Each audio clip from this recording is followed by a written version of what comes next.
तो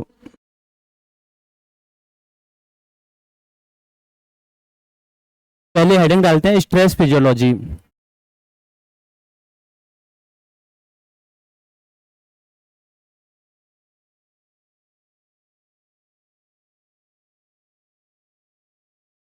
तो पहले समझो कि स्ट्रेस किन किन बातों का आ सकता है ना प्लांट के पास में।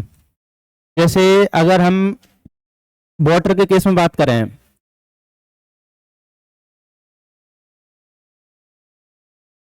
तो पानी की कमी भी हो सकती है और पानी बहुत ज़्यादा भी हो सकता है। तो वाटर के केस में दो तरह की स्ट्रेस हो सकते हैं ना, कौन कौन से। अगर पानी की कमी आ जाएगी तब तो उसको हम क्या बोलेंगे, ड्रॉट। ये भी क्या एक स्ट्रेस है।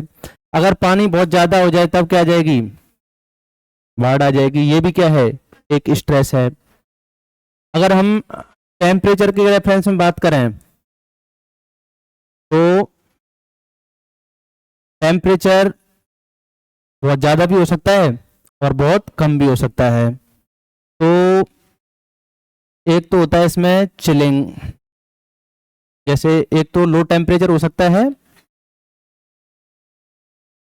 और एक हाई टेम्परेचर हो सकता है। अब जो लो टेम्परेचर है इसमें भी एक तो चिलिंग वाला और एक फ्रीज वाला। चिलिंग मतलब टेम्परेचर तो कम है लेकिन अभी बर्फ नहीं जमी है ना उसमें, और फ्रीज वाले में बर्फ ही जम जाए बिल्कुल। तो कौन से में वाटर की वैसी डेफिशिएंसी होगी इनमें से, चिलिंग में या फ्रीज वाले में। फ्रीज वाले में है ना, फ्रीज वाले में वाटर डेफिशिएंसी हो जाएगी है ना। हाई टेम्परेचर जो है, अब आपको पता है नॉर्मली तो हाई टेम्परेचर होता नहीं है, ये मोस्टली किसकी वजह से होता है, लाइट की वजह से। तो इसकी वजह से प्लांट में जो है ना क्या हो सकता है, फोटो इनहिबिशन हो सकता है, फोटोसिंथेसिस रुक जाए उसका प्लांट का, ये भी एक स्ट्रेस है ना। और क्या हो सकता है, और आपका जो एबीए हमने पढ़ा था ना, तो एबीए डिपेंडेंट और इंडिपेंडेंट है ना, दोनों टाइप का हो सकता है।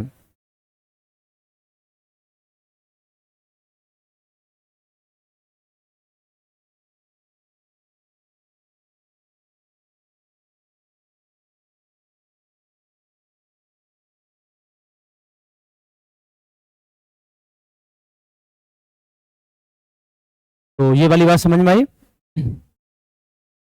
अच्छा, अगर हम जैसे वाटर के केस में बात करें ना, पहले किसके केस में बात कर रहे हैं अब,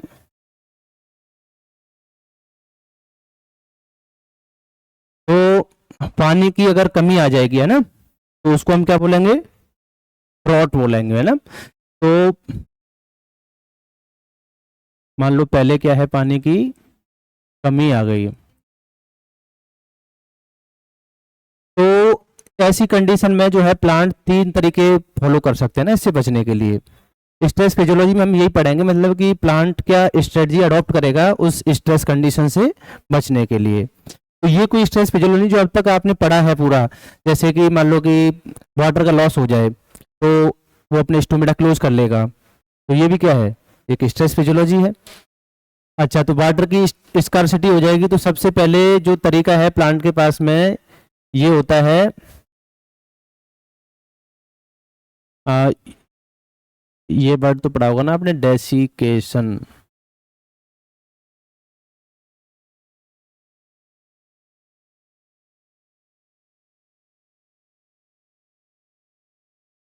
पोस्टपोनमेंट, डी थोड़ी आता है इसमें, वैसे डी आता है लेकिन यहाँ नहीं आता होगा ना। पोस्टपोन, पोस्टपोन मतलब आगे बढ़ाना उसको। तो पहला है आपका डेसिकेशन, पोस्टपोनमेंट। इसमें क्या करेगा प्लांट, जो डेसिकेशन वाली कंडीशन है उसको आगे के लिए बढ़ा देगा, मतलब हो सकता है कि वो वाटर का स्टोरेज कर ले, ऐसा हो सकता है ना। तो इसमें प्लांट क्या कर सकता है,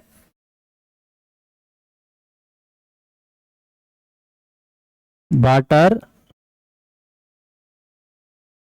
स्टोरेज कर ले इसमें, तो भले ही पानी की कमी है लेकिन फिर भी प्लांट के पास में पानी ज़्यादा रहेगा, जैसे ओपनसिया वगैरह ये होते हैं ना, तो इकट्ठा कर लेते हैं ना पानी। तो इनमें साई डब्ल्यू क्या रहेगा, पानी की कमी भले ही चल रही है लेकिन उन्होंने क्या कर लिया है, स्टोर कर लिया है। तो जैसे जो भी फूले हुए स्वेलिंग वाले होते हैं ना स्टेम वगैरह, तो वो स्टोर कर लेते हैं, तो वो डेसिकेशन को क्या कर देते हैं, पोस्टपोन कर देते हैं। फिर दूसरा हो सकता है आपका इसमें डेसिकेशन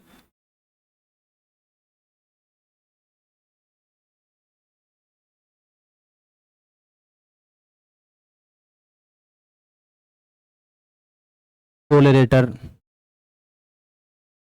ये सूखे वाली कंडीशन आती है तो उसको क्या कर सकते हैं, टोलरेट कर सकते हैं।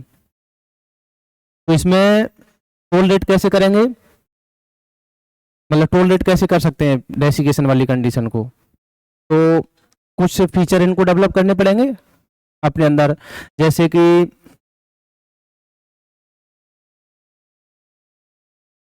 जो आपके सैलिनिटी में ग्रो करने वाले प्लांट हैं, तो वहाँ पे भी एक तरीके से वाटर की स्कार्सिटी चलती है ना सैलिनिटी वाली कंडीशन में। तो एक तो क्या क्या मिलेगा इनमें, देखो पहले तो ये देखो साई डब्ल्यू इनमें क्या मिलेगा,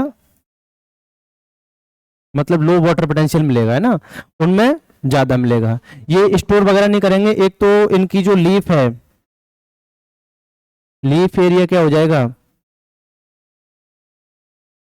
स्मॉल हो जाएगा।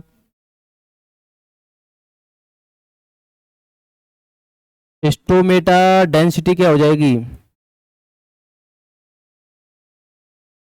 कम हो जाएगी, कम स्टोमेटा मिलेंगे। स्टोमेटा क्या हो जाएंगे, क्लोज हो सकते हैं ना, स्टोमेटा क्लोज कर सकते हैं। और क्या कर सकते हैं, और कुछ कर सकते हैं, लीफ कर्लिंग कर सकते हैं।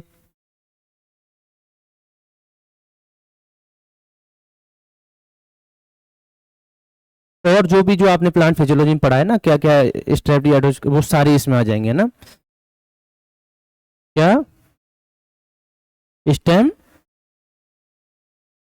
स्टेम पे ऐसे प्लांट में होता है ना, जैसे कि स्टेम जो है, लीफ होती है स्टेम में, वो कांटों में रूपांतरित हो जाती हैं जैसे, तो और या फिर इनका जो पत्ती की बजाय जो खुद स्टेम है वो फोटोसिंथेसिस करने लग जाए, तो ये कुछ मिलते हैं ना इनमें फीचर्स। अच्छा फिर मैं सारे नहीं लिखा रहा क्योंकि इसमें जो भी आपने अब तक पढ़ा है वो आप इसमें आ जाएगा है ना, जो भी आपने पढ़े थे ना। अब इसके बाद में तीसरा है आपका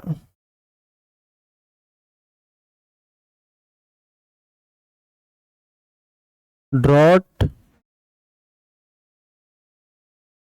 एस्केप। तीसरे जो ड्रॉट वाली कंडीशन आती है भग जाते हैं।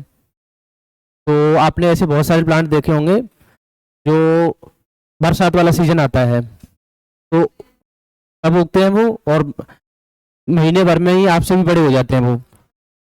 आप सोचते हो कि अभी एक महीने पहले मैं यहाँ पे आके गया था तब कुछ भी नहीं था, और अभी इतनी इतनी बड़ी वहाँ पे वो घास उग गई है ना, खरपतवार उग जाती है ना।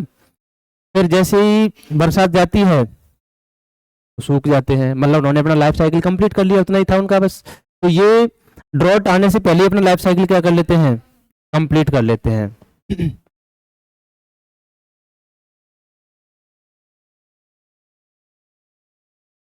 कंप्लीट देयर लाइफ साइकिल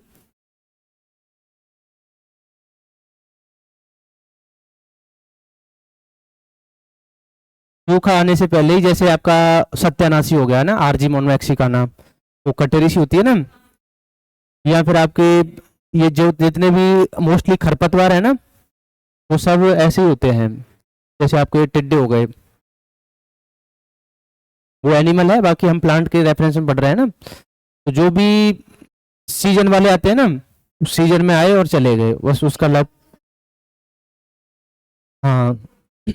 तो ये क्या करते हैं, जैसी बरसात होती है ग्रो करेंगे ये, फिर बरसात जाने की होती है तो ये सूख जाएंगे और इनके बीज सीड वगैरह वो वहीं डिस्पर्स हो जाएंगे।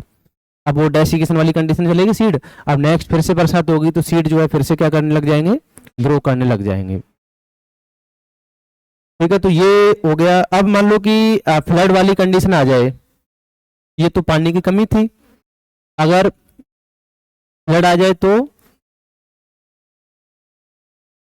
आपको पता है जब बाढ़ आ जाती है किसी इलाके में तो पानी पानी हो जाता है, तो सॉइल में जो ऑक्सीजन का लेवल होता है वो कम हो जाता है, बढ़ जाएगा। लो O2 लेवल इन सॉइल, जो पानी में ऑक्सीजन है वो किसी काम की नहीं है ना, सॉइल में ऑक्सीजन होती है प्लांट के लिए, तो वो काम की होती है। अब आपको बताया जब पानी भर जाएगा तो वो गैसियस फॉर्म में होती है तो वो तो ऊपर उठ जाएगी ना। हाँ, तो अब उसके लिए जो रूट है उनमें ऑक्सीजन की क्या हो जाएगी, कमी हो जाएगी। तो फिर प्लांट को क्या करना पड़ेगा, shift from aerobic to anaerobic,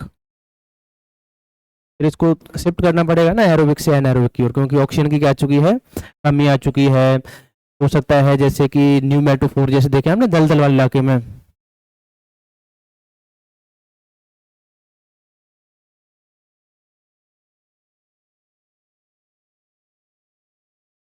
जड़ें बाहर निकल के आ जाती है ना, तो ऐसे फीचर डेवलप करने पड़ सकते हैं। अगर कहीं नाइट्रोजन की कमी है तो इंसेक्टिवोरस प्लांट बन जाते हैं वहाँ पे, ऑक्सीजन की कमी है तो जो रूट है उसकी बाहर आ जाती है। अगर कोई ऑर्किड्स टाइप का प्लांट है, मतलब जो प्लांट के ऊपर प्लांट ग्रो करता है ना, एपीफाइट, तो उनमें जैसे बिलामेंट टिश्यू डेवलप हो जाता है। तो ये सब क्या है, स्ट्रेस फिजियोलॉजी तो है।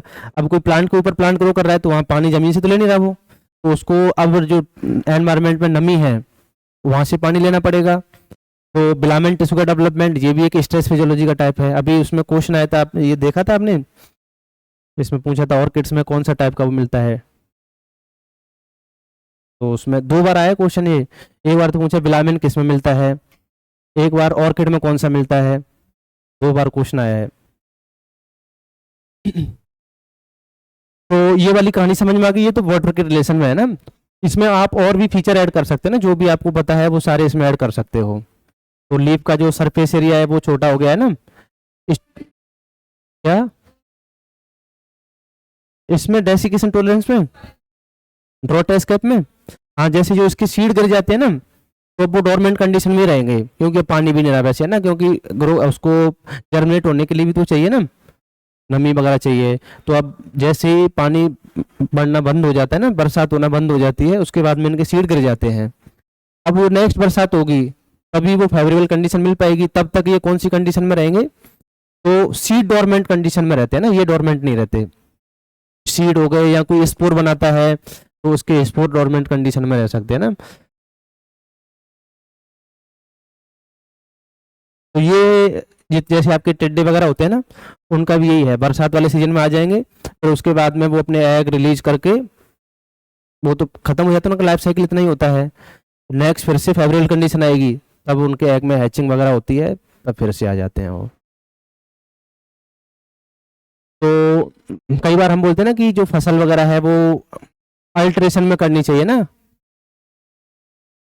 अल्ट्रेशन का मतलब पता है ना, कि जैसे नॉर्मली गांव में किसान क्या करते हैं कि वही पारंपरिक खेती करते हैं, जो सरसों कर रहा है वो हर साल सरसों ही करता है, जो गेहूं कर रहा है वो हर साल गेहूं करता है। तो इससे क्या होता है कि जैसे मान लो कि गेहूं का कोई वो है जैसे पक्षी नियाक वो है, तो उसका एक लाइफ साइकिल चलता है, तो उसको नेक्स्ट ईयर फिर से वही मिल गया गेहूं अपना लाइफ साइकिल कंप्लीट करने के लिए। अगर हम अल्ट्रेशन में क्या करें कि जैसे इस बार गेहूं कर दिया, अगली बार गेहूं करें ही नहीं, उसमें कुछ और फसल उगा दें, अब ये होते हैं ओसी स्पेसिफिक, तो नेक्स्ट बार उसको वो वाला प्लांट नहीं मिल पाएगा, तो उसका जो लाइफ साइकिल वो खत्म हो जाएगा वहीं। तो ऐसे हम उसको ब्रेक कर सकते हैं। लेकिन गांव में किसान क्या है, वो एक ही टाइप की फसल परंपरागत उगाते हुए आ रहे हैं, तो जिस वजह से जो पैरासाइट वगैरह होते हैं उनका जो साइकिल है वो ब्रेक नहीं हो पाता, वो साल दर साल आते रहते हैं। अगर हम अल्टरनेशन में उगाएं फसल चेंज कर करके तो उनके लाइफ साइकिल को ब्रेक किया जा सकता है। तो ये हो गई आपके किसके केस में बात हो गई, वाटर के रेफरेंस में बात हो गई है ना। वाटर के रेफरेंस में कुछ ज्यादा खास नहीं है। अगर पानी की कमी है, दलदल वाला इलाका है ना, मार्च इलाका, तो वहां पे तो क्या डेवलप हो जाएगा, जैसे नाइट्रोजन की कमी होना, तो ये भी क्या एक स्ट्रेस कंडीशन है। तो उस कंडीशन में कैसे प्लांट बन जाएंगे, इंसेक्टिवोरस बन जाएंगे। ऑक्सीजन की कमी है तो मतलब पहले तो प्राइमरी वो एरोबिक से एनारोबिक की ओर शिफ्ट हो सकते हैं, लेकिन ऑक्सीजन की कमी पूरा करने के लिए वो जड़ों को उससे बाहर निकाल सकते हैं, जैसे दलदल वाले इलाके में होता है ना। और आपका जो है इन प्लांट में जैसे दलदल इलाके में है कोई, तो उनमें जो बीबी पेरस वाला फीचर डेवलप हो जाएगा ना, मतलब फल में लगे लगे बीज क्या हो जाएगा, जर्मिनेट हो जाएगा, तो वो बीबी पेरी वाला फीचर भी है ना डेवलप हो सकता है इनमें। हाँ, तो मतलब जैसे स्ट्रेस फिजियोलॉजी कुछ अलग से नहीं है, सारी बातें पढ़ा भी नहीं सकते, मतलब जो भी आपने अब तक पढ़ा है वो सब स्ट्रेस कंडीशन में अब तक प्लांट क्या कर रहा था वही बातें आपको अप्लाई करनी है। अब जैसे मैं आपसे बोल दूं नॉर्मली, चलो मैंने आपको नहीं पढ़ाया अभी, कि किसी एरिया में टेम्परेचर कम है, तो प्लांट वहाँ पे अपने अंदर सैचुरेटेड फैटी एसिड बढ़ाएगा या अनसैचुरेटेड बढ़ाएगा। किसी एरिया में टेम्परेचर, तो आपको पता है टेम्परेचर कम है तो प्लाज्मा मेम्ब्रेन जम जाएगी। अब जमना नहीं है तो उसके लिए अनसैचुरेटेड बढ़िया रहता है। तो अभी ये कोई ऐसी बताने वाली बात नहीं है, मतलब ऐसा क्वेश्चन आ जाए तो आपको खुद ही टेकल करना पड़ेगा, ऐसा समझ में आ गई बात। ये स्ट्रेस फिजियोलॉजी है कि अगर ये वाला स्ट्रेस आता है तो प्लांट क्या करेगा, तो प्लांट भी वही करेगा जो आप करोगे, प्लांट वही तो करेगा ना जो आप करवाओगे। चलो ये नेक्स्ट है ना। बाकी देखो मैंने इसमें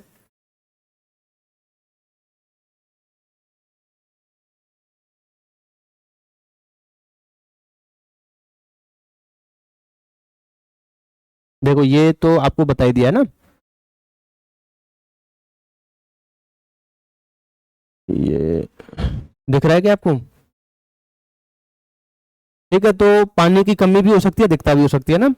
ड्रॉट शॉर्टेज होगी तो उसमें ये 3 तरीके के है ना प्लांट स्ट्रेटजी फॉलो कर सकता है। ठीक है, और फ्लडिंग में आपको पता है 2 तरीके की स्ट्रेटजी है, एक तो जड़ों को बाहर निकाल सकता है, एक एरोबिक से एनारोबिक की ओर शिफ्ट हो सकता है। ये आपको आपको बता दिया ना, डेसिकेशन पोस्टपोनमेंट, ये आपका डेसिकेशन टॉलरेंस, और ये डॉट एस्केपर हो गया ना। तो इसमें तो क्या करेंगे, वो भले ही पानी की कमी है लेकिन वो इतना स्टोर करके रख लेंगे तो उनके पास में पानी की कमी नहीं रहेगी, मतलब वाटर पोटेंशियल हाई रहेगा, है ना। दूसरा है आपका डेसिकेशन टॉलरेंस, इसमें एक्चुअल में वो कुछ एबिलिटी डेवलप करेंगे जिससे कि वो डिहाइड्रेशन वाली कंडीशन में रह सकें, तो वहां पे वाटर पोटेंशियल क्या रहेगा, कम रहेगा। ठीक है, ये याद रखना है, डेसिकेशन पोस्टपोनमेंट में डिहाइड्रेशन कंडीशन नहीं रहती है, वो स्टोर करके रख लेते हैं ना पानी को। डिहाइड्रेशन वाली कंडीशन कहाँ पर रहेगी, डेसिकेशन टॉलरेंस में। ये है एक्चुअल में फीचर जो जो जियोफाइट प्लांट होते हैं ना इनमें। फिर उसके बाद में ये अपना लाइफ साइकिल उससे पहले ही कंप्लीट कर लेंगे, ड्रॉट आने से पहले ही। तो ये आपको सीजनल प्लांट मिलेंगे। ठीक है, फिर दूसरा है ये टेम्परेचर के रेफरेंस में ना, वही आ गया। अब टेम्परेचर कम भी हो सकता है और ज्यादा भी हो सकता है। मान लो टेम्परेचर कम है तो कम टेम्परेचर में मैंने आपको 2 बताया, एक तो चिलिंग वाला और एक फ्रीज वाला। चिलिंग मतलब जो है इसमें मेम्ब्रेन जमेगी नहीं, फ्रीज नहीं होगी ना, मतलब आप इसको 0 से 15 डिग्री सेल्सियस तक ले सकते हो, इसको लो टेम्परेचर बोल सकते हो, लेकिन अभी भी फ्रीजिंग पॉइंट से ऊपर है टेम्परेचर।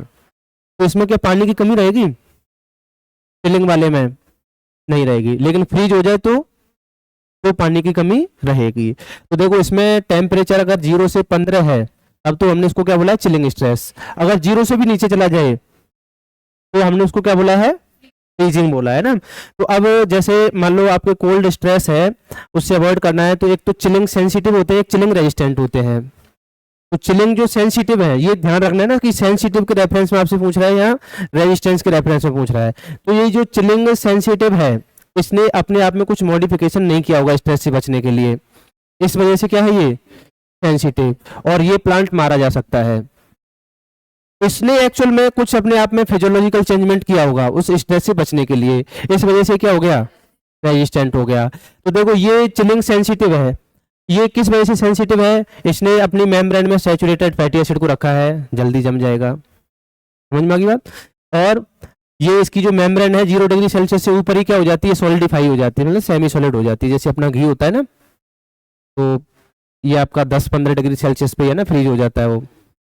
फिर इनकी जो मेम्ब्रेन के चैनल वगैरह है वो सब क्या हो जाएंगे, डिसरप्ट हो जाएंगे, टेम्परेचर कम कर दिया तो, और बायोलॉजिकल प्रोसेस है वो रुक जाएगी। ये सेंसिटिव के लिए है, ये कोई इसने स्ट्रेस से बचने का कोई तरीका खोजा ही नहीं, समझ में आ गई बात। अगर आ जाए कि चिलिंग वाली कंडीशन में प्लांट क्या स्ट्रेटजी अडॉप्ट करेगा, तो ये नहीं करेगा, ये वाली इनमें तो मर जाएगा ना, ये तो इसने तो कुछ अपने आप में चेंजमेंट किया ही नहीं है, चेंजमेंट इन्होंने किया है। तो चिलिंग रेजिस्टेंट में क्या मिलेगा, मेम्ब्रेन में आपको कैसे फैटी एसिड ज़्यादा मिलेंगे, अनसैचुरेटेड फैटी एसिड ज़्यादा मिलेंगे। उसके बाद में इससे क्या फ़ायदा होगा कि टेम्परेचर अगर कम भी हो गया तब भी वो मेम्ब्रेन जो है वो सॉलिड नहीं होगी, फ्रीज नहीं होगी, है ना, तो ये फायदा हो जाएगा। Cause the lowering of temperature required very low temperature to solidify, अब इनको सॉलिडिफाई करने के लिए बहुत कम टेम्परेचर की नीड होगी। फिर उसके बाद में this allow membrane to function normally at low temperature, अब इसकी वजह से क्या होगा कि लो टेम्परेचर पे भी मेम्ब्रेन अपना काम कर सकती है, जबकि उसमें इसकी जो पंप चैनल वगैरह सब क्या हो जाएंगे, डिस्टर्ब हो जाएंगे सेंसिटिव वाले में। तो इसमें से जो क्वेश्चन आएगा वो एक ही आएगा, सैचुरेटेड और अनसैचुरेटेड वाला, ठीक है। तो जो चिलिंग सेंसिटिव है वो तो कुछ चेंजमेंट करते ही नहीं है। रेजिस्टेंट वाले अपने अंदर जो अनसैचुरेटेड फैटी एसिड है उनका जो लेवल है वो बढ़ा लेंगे, उससे फायदा क्या होगा, मेम्ब्रेन लो टेम्परेचर पे भी फ्रीज नहीं होगी, सॉलिडिफाई नहीं होगी, जिससे लो टेम्परेचर पे भी सेल के जो नॉर्मल फंक्शन है वो चलते रहेंगे। दूसरा, ये एक प्रोटीन होती है एंटी फ्रीज प्रोटीन, इसके बारे में मैंने बताया हुआ आपको, है ना, ये एनिमल में भी बनती है, प्लांट में भी बनती है, फंजाई बैक्टीरिया सब लोग इसको बना के जाते हैं। इसका काम क्या है, जैसे कोई भी पॉलीमर बनना होता है तो उससे पहले एक इनिशिएशन फेज आता है, इनिशिएशन आता है ना, तो उस इनिशिएशन को हम क्या बोलते हैं, इनिशिएशन जो फेज आता है ना, जिस जहाँ से क्रिस्टल वगैरह बनना स्टार्ट होता है, तो उसको बोलते हैं न्यूक्लिएशन।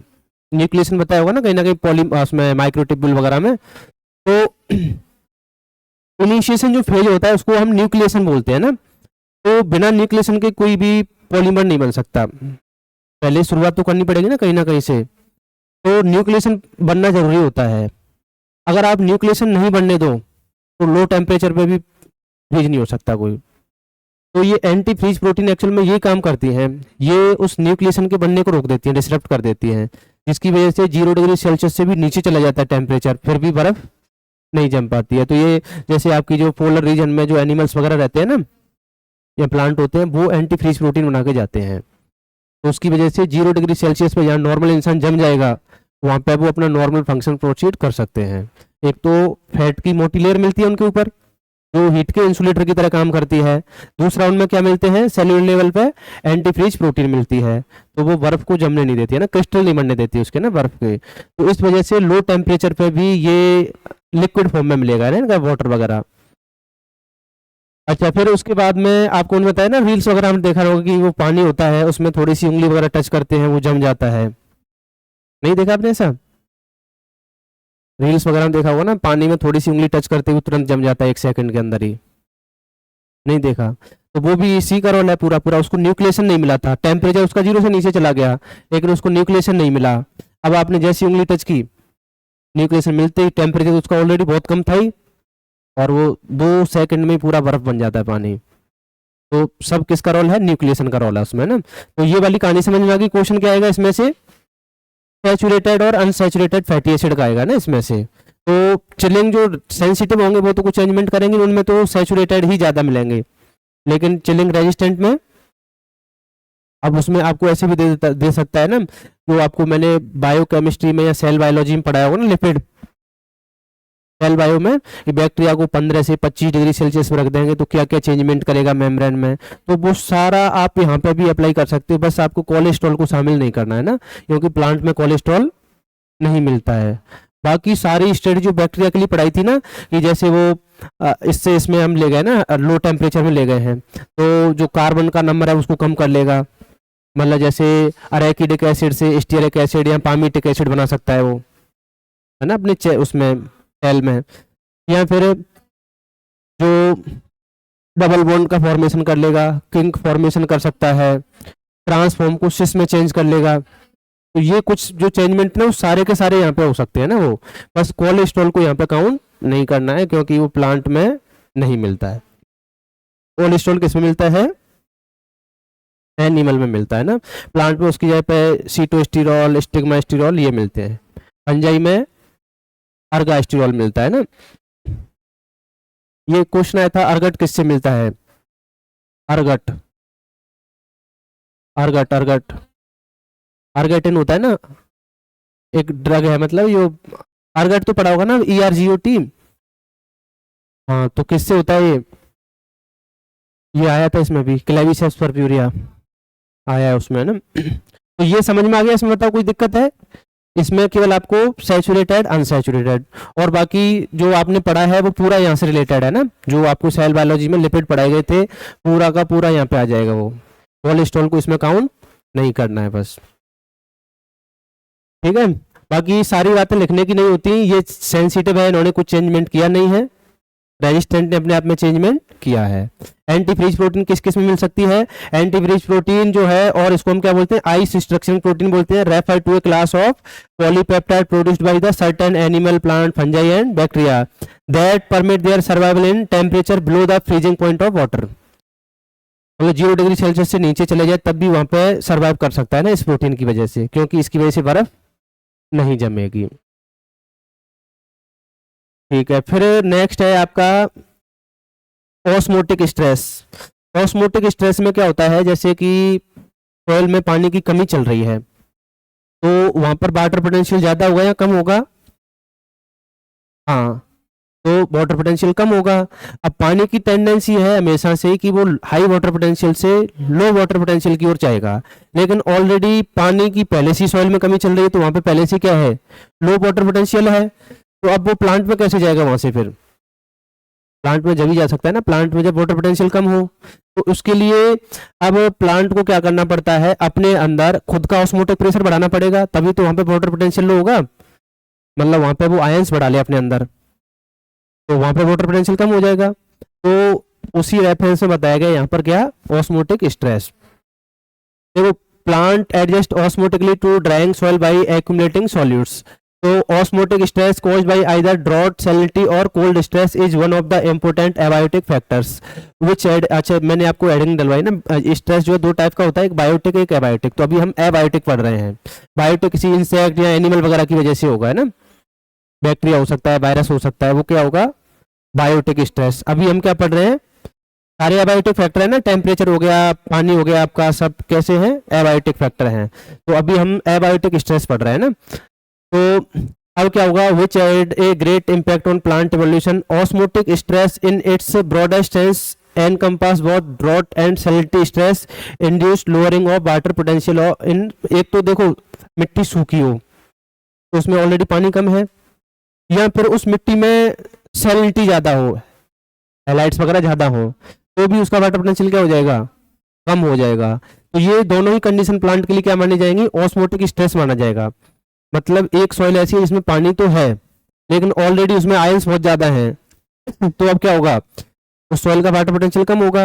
एक सॉइल ऐसी है कि उसमें पानी है ही नहीं, तो उसका भी वाटर पोटेंशियल कम होगा। तो जैसे कि मैंने बताया ना कि जैसे आप खेत में अगर यूरिया वगैरह ज्यादा डाल दो तो क्या होगा, प्लांट उससे ज्यादा ग्रो करेगा, मर जाएगा, मर जाएगा, क्योंकि उस सॉइल का जो वाटर पोटेंशियल वो कम हो जाएगा उस यूरिया की वजह से, उसकी वजह से उस प्लांट का पानी उल्टा खींच लिया जाएगा ना बाहर। तो दोनों ही कंडीशन में ऑस्मोटिक प्रेशर, ऑस्मोटिक स्ट्रेस होगा, या तो सॉइल में पानी नहीं है या फिर सॉइल में पानी है लेकिन सैलिनिटी ज्यादा है।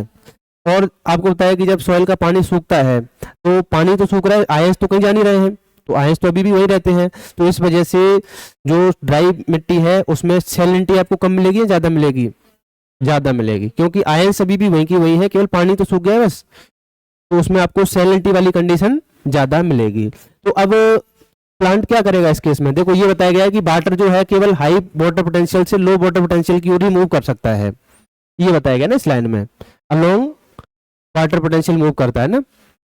अच्छा, तो ये बोल रहा है when the water potential of the rhizosphere, मतलब जड़ के आसपास के एरिया की बात कर रहा है, decrease due to water deficit और सैलिनिटी, पानी कम हो गया ना रूट के पास में, तो अब इससे क्या होगा, plants can continue to absorb water only as long as water potential is lower more negative than it is in the soil. मतलब प्लांट के लिए कि केस में पानी ले सकता है जब प्लांट का जो वाटर पोटेंशियल है वो क्या हो, कम हो, इसके कंपैरिजन में, सॉइल के कंपैरिजन में, तभी तो कर सकता है। तो अब इसके लिए क्या कर सकता है प्लांट, तो प्लांट क्या करेगा, osmotic adjustment is the capacity of the plant cell to accumulate solutes and use them to lower water potential during periods of osmotic stress. तो अब प्लांट क्या करेगा, अपने खुद की सेल के अंदर वैक्यूल्स के अंदर, साइटोसोल के अंदर कुछ आयंस का अमाउंट बढ़ा लेगा। इससे क्या होगा, उससे प्लांट की सेल का वाटर पोटेंशियल कम हो जाएगा सॉइल के कंपैरिजन में। तो अब क्या होगा, अब वो सॉइल से भी पानी को ले सकता है। समझ में आ गई बात। तो कोई भी प्लांट हैलाइन यानी सैलिनिटी में ग्रो कर रहा है, इसका मतलब उस प्लांट को खुद के अंदर भी सॉल्यूट्स ज़्यादा मिलेंगे, मतलब आयंस वगैरह ज़्यादा मिलेंगे, नहीं तो सर्वाइव करना पॉसिबल ही नहीं तो उसका पानी बाहर आ जाएगा ना। तो प्लांट ऐसी जैसे ही कोई मछली वगैरह है, एक फ्रेश वाटर में है और एक ब्रैकिश वाटर में है, तो ब्रैकिश वाटर वाली जो मछली होगी उसको खुद के अंदर आयंस का कंसंट्रेशन क्या मिलेगा, ज़्यादा मिलेगा, तभी तो वहाँ पे वो रह पा रही है। अगर कम होती आयन कंसंट्रेशन तो उसका सारा पानी बाहर आ जाता है ना। तो अगर आप फ्रेश वाटर की मछली को उसमें डाल दोगे मर जाएगी वो, या ब्रैकिश वाटर की मछली को फ्रेश वाटर में डाल दोगे तो फूल के मर जाएगी। मरना दोनों को ही है, एक फूल के मरेगी एक सिकुड़ के मरेगी। तो ये ऑस्मोटिक एडजस्टमेंट समझ में आया क्या है। जब पानी की कमी चल रही होगी सॉइल में या सैलिनिटी वाली कंडीशन हो, तो उस कंडीशन में प्लांट खुद की सेल के अंदर भी क्या कर लेता है, आयंस या सॉल्यूट को बढ़ा लेता है, जिसकी वजह से उसका जो वाटर पोटेंशियल है क्या हो जाएगा, लो। तो अब वो सॉइल से वाटर एब्जॉर्ब कर सकता है। ठीक है, फिर बोल रहा है the adjustment involves a net increase in solute content per cell that is independent of the volume change that real from loss of water. ये वही बात बोल रहा है कि अब वो क्या कर लेगा, अपने अंदर एडजस्ट करने के लिए सॉल्वेंट को बढ़ा लेगा, है ना। अब इसकी वजह से होगा क्या, the decrease in the psi s is typically limited to about 0.2 to 0.8 mega pascal. ये नॉर्मल जितने भी सॉइल वगैरह होती है ना उसमें इतना वो मिलता है ना प्लांट में, उसमें केवल किसको छोड़ के, except in plants adapted to extremely dry condition. अगर नॉर्मल प्लांट की बात करेंगे तो इतना वाटर पोटेंशियल मिलता है ना प्लांट के अंदर। अगर वो सैलिनिटी वाली कंडीशन में ग्रो कर रहा है तो फिर इससे भी ज़्यादा मिल सकता है। ये नॉर्मल एवरेज बात की गई है। तो इस पूरी कहानी का सार ये है, मैं बताऊं आपको, कि अगर प्लांट के पास में पानी की कमी चल रही है ना सॉइल में, या फिर सॉइल में सैलिनिटी बढ़ गई है, दोनों कंडीशन में कमी होगी, तो उस कंडीशन से बचने के लिए प्लांट क्या करता है, खुद के अंदर सॉल्यूट का कंसंट्रेशन बढ़ा लेगा, जिससे उसकी सेल का वाटर पोटेंशियल क्या हो जाएगा, कम हो जाएगा। तब अब वो सॉइल से भी पानी को क्या कर सकता है, एब्जॉर्ब कर सकता है। तो 2 लाइन लिख सकते हो इसके बारे में, समझ में आ गई बात। इन ड्राई सॉइल और in salinity soil plant accumulate solute और आयंस इन देयर वैक्यूल्स और cytosol for decrease of water potential. आपको पानी का पता ही है कि वो हमेशा हाई से लो की ओर जाता है, समझ में आ गई बात। तो मिट्टी में अगर वाटर पोटेंशियल कम हो गया है तो प्लांट को उससे भी कम करना पड़ेगा वाटर पोटेंशियल, तभी आ पाएगा ना प्लांट के पास में पानी। और उसके लिए प्लांट क्या करेगा, खुद के अंदर हाई सॉल्यूट कंसंट्रेशन बढ़ा लेगा, एक्यूमुलेट कर लेगा। बस एक ही तरीका है ना ये। तो ये किससे बचने का तरीका है, ये ऑस्मोटिक स्ट्रेस से बचने का तरीका है। अब इसके लिए प्लांट के पास में कुछ कॉम्पेटिबल आयंस होते हैं। हर किसी आयन को थोड़ी एक्यूमुलेट कर सकता है, क्योंकि बहुत सारे जो है, फिर किसी कंसंट्रेशन बढ़ गई तो किसी कोई एंजाइम को काम नहीं करने देगा, कोई किसी को काम नहीं करने देगा। तो हर किसी आयन को, सॉलिड को एक्यूमुलेट नहीं किया जा सकता। तो इसके लिए प्लांट के पास में कुछ कॉम्पेटिबल आयंस होते हैं। कॉम्पेटिबल आयंस उनको बोला गया है जो नॉर्मली मेटाबोलाइट्स होते हैं, लेकिन वो किसी एंजाइम्स की एक्टिविटी को अफेक्ट नहीं करते हैं, तो उनको हम क्या बोलते हैं, कॉम्पेटिबल आयंस। तो वो क्यों स्टोर किए जाएंगे, ऑस्मोटिक स्ट्रेस से बचने के लिए। तो अब कॉम्पेटिबल आयंस के नाम पे अपने पास में क्या क्या है वो देख लो आप। पहले तो कॉम्पेटिबल आयंस या सॉल्यूट्स देखो ना क्या होता है। ये ऊपर इसकी डेफिनेशन लिखी हुई है। Compatible solutes are organic compounds that are osmotically active. Osmotically तो कैसे होते हैं, एक्टिव, मतलब इनकी वजह से ऑस्मोटिक प्रेशर तो कम ज्यादा हो सकता है in the cell but do not destabilize the membrane or interfere with enzyme function at higher concentration as ions do। लेकिन ये ज़्यादा कंसंट्रेशन होने पर भी किसी मेम्ब्रेन को डिस्टेबलाइज नहीं करते, किसी एंजाइम को काम करने से नहीं रोकते, जैसा कि आयन करते हैं। आयन क्या करते हैं, एंजाइम के फंक्शन को ब्लॉक कर सकते हैं, लेकिन ये ऑस्मोटिक प्रेशर को तो कम ज़्यादा कर सकते हैं, लेकिन ये मेम्ब्रेन के फंक्शन को डिस्टर्ब नहीं करेंगे और किसी एंजाइम के फंक्शन को डिस्टर्ब नहीं करेंगे। ये होते हैं आपके कॉम्पेटिबल सॉल्यूट्स। ठीक है। तो plant cell can tolerate high concentration of these compounds without detrimental effect on metabolism, तो इनका कोई हानिकारक प्रभाव नहीं पड़ेगा।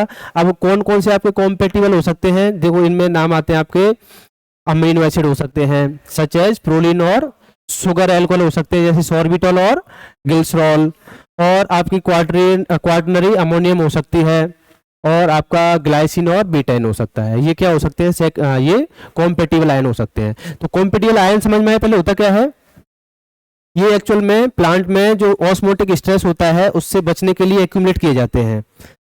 तो ये ऑस्मोटिकली तो एक्टिव है, लेकिन इनकी कंसंट्रेशन अगर ज़्यादा हो जाए तो भी ये सेल की जो नॉर्मल फंक्शन चल रहे हैं उनको कोई अफेक्ट नहीं करते हैं, मेम्ब्रेन पे कोई इफेक्ट नहीं डालेंगे, किसी एंजाइम की एक्टिविटी को कम ज़्यादा नहीं करेंगे, है ना। इनको हमने बोला है क्या, कॉम्पेटिबल आयंस। तो देखो कॉम्पेटिबल आयंस में अपने पास अमाइनो एसिड तो कौन सा हो गया, mostly proline. Quaternary ammonium compound में जैसे ग्लाइसिन बीटाइन, प्रोलीन बीटाइन हो गया ना, और आपका फिर है बीटा एलिन बीटाइन और पोलिन ओ सल्फेट। फिर आपके पॉलीहाइड्रिक एल्कोहल्स हो गए सॉर्बिटॉल और एक और आया था ना, अच्छा ये ग्लिसरॉल वो नहीं है ना, ठीक है। तो मैलिटल और सॉर्बिटॉल, इनकी स्ट्रक्चर भी आपने पढ़ी थी है ना, शुगर पढ़ाई थी ना जब, ठीक है। फिर मोनो एंड डाइसैकेराइड में आपके सुक्रोज, ग्लूकोज, फ्रक्टोज हो गया ना, ये भी कॉम्पेटिबल सॉल्यूट की तरह काम करते हैं। स्टार्च होगा या नहीं होगा कॉम्पेटिबल सॉल्यूट, स्टार्च, स्टार्च हो सकता है क्या, तो कोई भी पॉलीमर जो होगा ना वो ऑस्मोटिकली एक्टिव नहीं हो सकता ना पॉलीमर। स्टार्च को अगर आप ब्रेक कर दो तब हो जाएगा, जैसे हम स्टोमेटा ओपन करते हैं ना, उस टाइम पे स्टार्च को ब्रेक डाउन करके हम क्या बनाते हैं, सुक्रोज मैलेट बनाते हैं, तो वो ऑस्मोटिकली एक्टिव है, लेकिन स्टार्च नहीं है।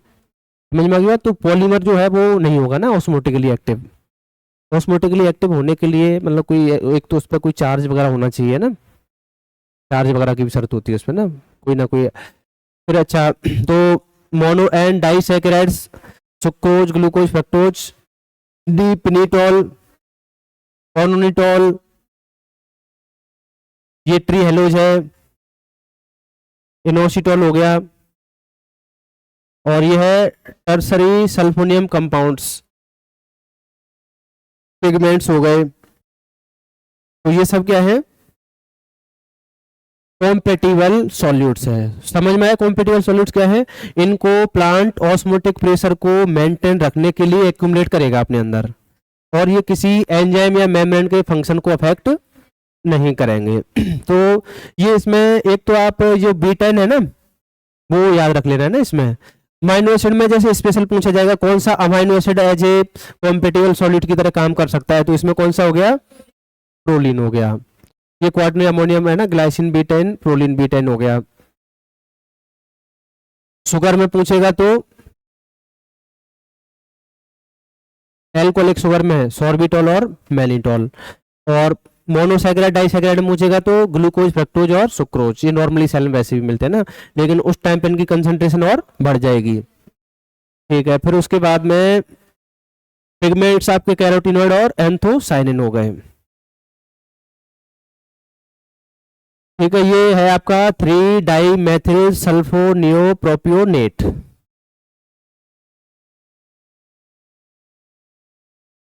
ठीक है। बाकी और इसमें कुछ खास नहीं है ना, आपको नाम याद रखने हैं बस इसमें, और ये डेफिनेशन याद रखनी है इसमें, कॉम्पेटिबल सॉल्यूट होते क्या है, समझ में आ गई बात।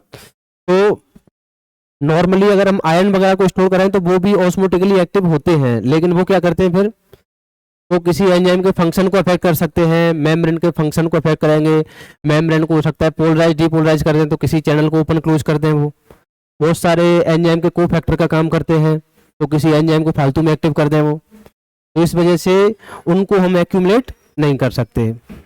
ये ऑस्मोटिकली एक्टिव है लेकिन बाकी कोई फंक्शन अफेक्ट नहीं कर रहे हैं। तो ये हो गए आपके कॉम्पेटिबल सॉल्यूट्स, ये इसमें इंपॉर्टेंट है ना, कॉम्पेटिबल सॉल्यूट नाम याद रखने आपको, और ये ऊपर वाली बस डेफिनेशन, और ये फालतू की बातें लिखने की कोई जरूरत नहीं है, ये वही बातें लिखी हुई जो इधर है। ज़्यादा कॉपी नहीं भरनी है ना, उतना ही लिखना है जितना बाद में आप याद कर पाओ। समझ में आ गई बात? तो नाम आपको याद करने हैं। स्पेशली ये भी है ना कि मोनोसैकेराइड में कौन सा था, अमीनो एसिड कौन सा है, क्वार्टर अमोनियम कौन सा है, तो ये डायरेक्ट पूछा जा सकता है ना, और इसमें से कुछ नहीं बनने वाला है ना। फिर नेक्स्ट चलते हैं आगे। ठीक है, तो ये इसमें यही बताया गया है कि जो प्लांट है वो या तो वैक्यूल में कर सकता है उनको स्टोर, या फिर साइटोसोल में कर सकता है ना। जैसे कि आपके जो सेलिनिटी में ग्रो करते हैं प्लांट, तो वो खुद के अंदर जो है ना Na और Cl को स्टोर कर लेते हैं वैक्यूल वगैरह में। तो इसमें से कुछ ज़्यादा लिखने की जरूरत नहीं है ना, ये तो अभी मैंने आपको बता दिया कि या तो वैक्यूल में या साइटोसोल में क्या कर सकते हैं, स्टोर कर सकते हैं। ठीक है, बाकी वैक्यूल्स वगैरह में आपको बताइए पंप मिलते हैं H+ और ये वो उसको एक्यूमुलेट करते रहते हैं आयंस को उनके अंदर। तो ये एक्टिव प्रोसेस होती है ना वैक्यूल वगैरह के अंदर स्टोर करना भी। ठीक है, तो जो सेलिनिटी में ग्रो करेगा मैंने बताया ना, उसके अंदर खुद के अंदर सॉल्यूट ज़्यादा होना चाहिए, तो उनके अंदर स्पेशल ये कंपार्टमेंट मिलते हैं ना Na+ के लिए और Cl- के लिए। इसकी वजह से उनका ऑस्मोटिक प्रेशर ज़्यादा रहेगा, उससे उनके अंदर पानी जो है वो अंदर आता रहेगा, है ना, ऑस्मोटिक प्रेशर ज़्यादा है। इसमें और कुछ नहीं लिखना है ना इस वाली स्लाइड में से। फिर है आपका, हाँ ये अपने काम का है ना। अब आपको एक स्ट्रेस हार्मोन बताया था, ABA बताया था, तो ये अपने काम का है ना ABA। देखो, the promoter of ABA regulated genes contain a 6 nucleotide sequence element. मतलब जो ABA का हमने बताया ना, उसमें ट्रांसक्रिप्शन फैक्टर बताया ना आपको, BGIP बताया था एक, BGIP, तो वो बाइंड करेगा अपने रेस्पॉन्स एलिमेंट पे। तो उसका जो रेस्पॉन्स एलिमेंट होता है वो 6 न्यूक्लियोटाइड का होता है ना, ये बताने की कोशिश कर रहा है वो। जो ABA रेस्पॉन्स एलिमेंट कितने न्यूक्लियोटाइड का होता है, वो 6 न्यूक्लियोटाइड का होता है। उसके ऊपर जाके बाइंड करेगा, है ना, BGIP वगैरह जो भी होगा उसका ट्रांसक्रिप्शन फैक्टर। तो ये इसलिए ये एक बार पूछा जा चुका है ना कि कितने न्यूक्लियोटाइड का कंजर्व सीक्वेंस रहता है उसमें, तो कितने न्यूक्लियोटाइड का है, 6 न्यूक्लियोटाइड का कंजर्व सीक्वेंस रहता है। ठीक है, BGIP इसका ट्रांसक्रिप्शन फैक्टर था। ठीक है, which probably bind transcriptional factor involved in ABA regulated gene activation. The promoter of the genes which are regulated by osmotic stress in ABA dependent manner contain an. एक alternative और मिलता है ना regulatory sequence, ये तो main है। एक alternative कितने का है, 9 न्यूक्लियोटाइड का है। अच्छा, और ये डिहाइड्रेशन रेस्पॉन्स एलिमेंट नाम दिया गया है। सारे एलिमेंट है DNA के सिस एक्टिंग ही होते हैं ना, एलिमेंट के जितने भी प्रमोटर और ये ऑपरेटर होते हैं ना, ये सिस एक्टिंग होते हैं। सिस एक्टिंग और ट्रांस एक्टिंग आपको बताया था जब मॉलिक्यूलर बायोलॉजी पढ़ते हैं तब पढ़ते हैं, है ना। तो ये DRE का मतलब क्या है, डिहाइड्रेशन रेस्पॉन्स एलिमेंट मिलता है, कितने न्यूक्लियोटाइड का है, 9 न्यूक्लियोटाइड का, है ना। अच्छा, which is recognise by a alternative set of promoters regulating transcriptions. मतलब ये किसी दूसरे ट्रांसक्रिप्शन फैक्टर के द्वारा रिकॉग्नाइज किया जाता है, मतलब वो इसमें बाइंड करेगा ना कुल मिला के। तो अपना जो नॉर्मल ABA है जैसे BGIP वगैरह, वो तो कहाँ बाइंड करेगा, जो 6 न्यूक्लियोटाइड का है। इसके अलावा एक 9 न्यूक्लियोटाइड का रेगुलेटरी सीक्वेंस और होता है, और उसको डिहाइड्रेशन रेस्पॉन्स एलिमेंट बोलते हैं। ठीक है, तो ये स्ट्रेस वाली कंडीशन में बनती है ना ये प्रोटीन। अच्छा, thus the genes that are regulated by osmotic stress appear to be regulated either by signal transduction pathway mediated by the action of ABA और by ABA। मतलब दो तरीके के पाथवे चलते हैं, एक तो ABA डिपेंडेंट और दूसरा ABA इंडिपेंडेंट। तो ठीक है, ये ज्यादा कुछ लिखने की जरूरत नहीं, दो पाथवे हो गए, ABA डिपेंडेंट और ABA इंडिपेंडेंट। तो इन ABA इंडिपेंडेंट मैनर वाले की बात कर रहा है ना, transcription transacting transcription factor called DREB1 and DREB2। तो ये आपको नाम स्पेशल याद रखने हैं ना, ये कई बार पूछे जा चुके हैं ना दोनों प्रोटीन, DREB1 और DREB2। देखो ये ऊपर नाम आया है DRE, इसका नाम था डिहाइड्रेशन रेस्पॉन्स एलिमेंट। ये तो मिलेगा DNA के ऊपर। रेस्पॉन्स एलिमेंट कहाँ मिलता है, DNA के ऊपर। कोई भी रेस्पॉन्स एलिमेंट कहाँ मिलेगा, DNA के ऊपर मिलेगा, और उसके ऊपर एक प्रोटीन बाइंड करती है, उसको रेस्पॉन्स एलिमेंट बाइंडिंग प्रोटीन बोल देते हैं। तो DREB क्या हो गई, dehydration response element binding protein. इसका मतलब कहां पर बाइंड करेगी, ये तो DNA के ऊपर DRE सीक्वेंस है उसके ऊपर बाइंड करेगी। ठीक है, तो ये ABA डिपेंडेंट है या इंडिपेंडेंट है, ये ABA इंडिपेंडेंट है। समझ में आ गई बात। ए बी ए डिपेंडेंट वाला तो कितने का है, 6 न्यूक्लियोटाइड का होता है, और ए बी ए इंडिपेंडेंट वाला 9 न्यूक्लियोटाइड का होता है। इसको हमने नाम दिया है डी आर ई। समझ में आ गई बात? Dehydration response element. और इसके ऊपर बाइंड कौन करेगा, डी आर ई बी 1 और D R E B 2। A B A dependent है इंडिपेंडेंट है, ए बी ए इंडिपेंडेंट है ना। तो D R E elements in the promoter of osmotic stress responsive genes are apparently activated by an A B A independent signalling cascade. ठीक है, तो दो तरीके के वो होता है, ए बी ए डिपेंडेंट और A B A independent. Dependent आप पढ़ चुके हो, हमने बीजिप को एक्टिवेट किया था, है ना। और इंडिपेंडेंट में क्या बनेगा, डी आर ई बी 1 और डी आर ई बी 2। समझ में आ गई बात? तो नाम इसका आप लिख ही लोगे, डिहाइड्रेशन रेस्पॉन्स एलिमेंट, और ये है बाइंडिंग प्रोटीन। ठीक है, फिर ये बोला A B A induce many genes, ये एल ई ए प्रोटीन भी आपको करवाई थी, लेट एम्ब्रियोजेनेसिस अबंडेंट प्रोटीन, ये बनती है ना। एक बनती है RD29, एक और होगी इसमें ना कहीं, and they are suspected to play role in cellular membrane and the reach RD29। मतलब ये दो प्रोटीन तो आप याद रखना, ए बी ए डिपेंडेंट में कौन कौन सी, LEA और RD29। मतलब LEA प्रोटीन बनती है जो एम्ब्रियो को मैच्योर करवा के जाती है ना, ये बताई थी वहां पे ना जब ABA पढ़ाया था तब।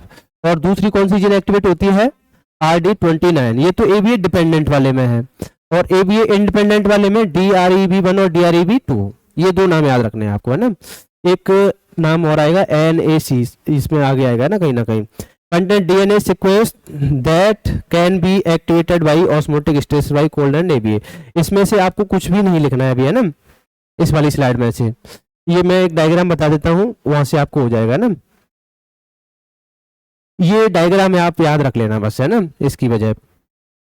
देखो, ड्रॉट या सैलिनिटी या कोल्ड कोई सा भी स्ट्रेस कंडीशन आए तो सिग्नल चलेगा कोई भी। फिर उसके बाद में दो तरीके का था ना, ABA डिपेंडेंट और ABA इंडिपेंडेंट। ABA डिपेंडेंट में ये हमने बीजी पे एक्टिवेट किया था, और ये भी एक ट्रांसक्रिप्शन फैक्टर इसमें एक्टिवेट होता है, M/C और M/B। ठीक है, ये आपका ये serine threonine kinase MAP kinase जो होता है ना, उस फैमिली का वो है ना ये। तो ये M/C रेगुलेटरी सीक्वेंस पे बाइंड करेगा ना, ये बता के जा रहा है, M/C रेगुलेटरी सीक्वेंस, और ये M/B रेगुलेटरी सीक्वेंस उस पर तो बाइंड करेगा नहीं। ठीक है, अब ऐसे ही बीजिफ कहाँ पे बाइंड करेगा, मतलब जो एप रेस्पॉन्स एलिमेंट होगा ABA का। ठीक है, उसके बाद में कुछ जीन का ट्रांसक्रिप्शन करेगा। ठीक है, तो ABA डिपेंडेंट में दो, एक तो M/C वाला पाथवे और एक बीजिप वाला पाथवे है। ठीक है, तो इसका जो रेगुलेटरी सीक्वेंस है 6 न्यूक्लियोटाइड का होता है। हाँ, 6 न्यूक्लियोटाइड का था ना डिपेंडेंट का। फिर ABA इंडिपेंडेंट में आ जाओ, इसमें दो प्रोटीन बताई थी, है ना, DREB1 DREB2, एक प्रोटीन और है नेक। ठीक है, तो इसमें ये कहां पर बाइंड करेगा, DRE पे, और ये कहां पर बाइंड करेगा, ये NAC रेगुलेटरी सीक्वेंस होगा इसका, और उसके बाद में कुछ जीन को ऑन करवा के जाएगा। तो देखो, अब इसमें एक तो नाम ये आएगा, ये डायग्राम आप एज इट इज ऐसे कैसे बना लेना ना।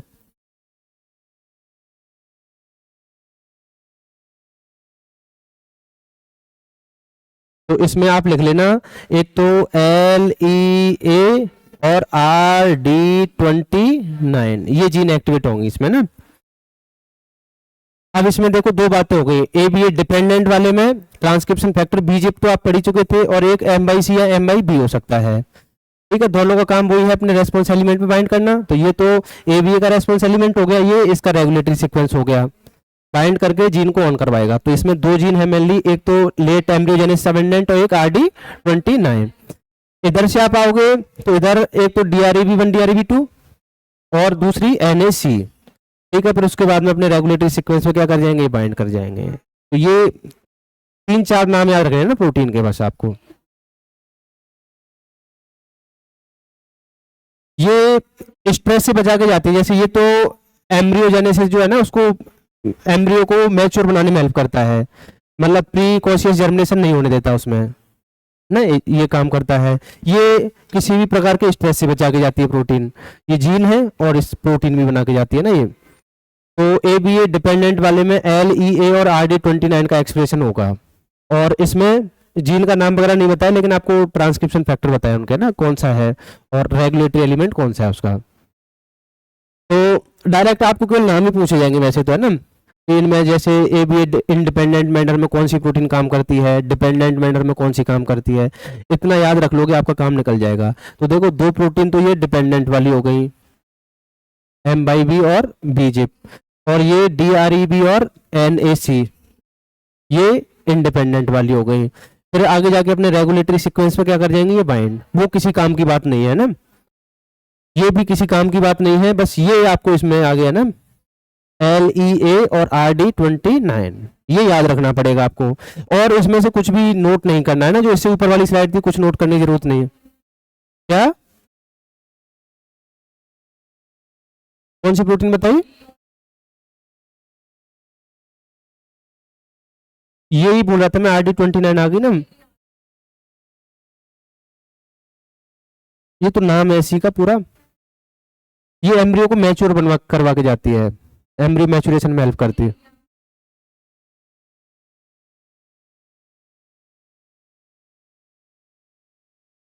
एनएसी बताया था, एनएसी ये आ गया ना उधर, ये वाला है ना।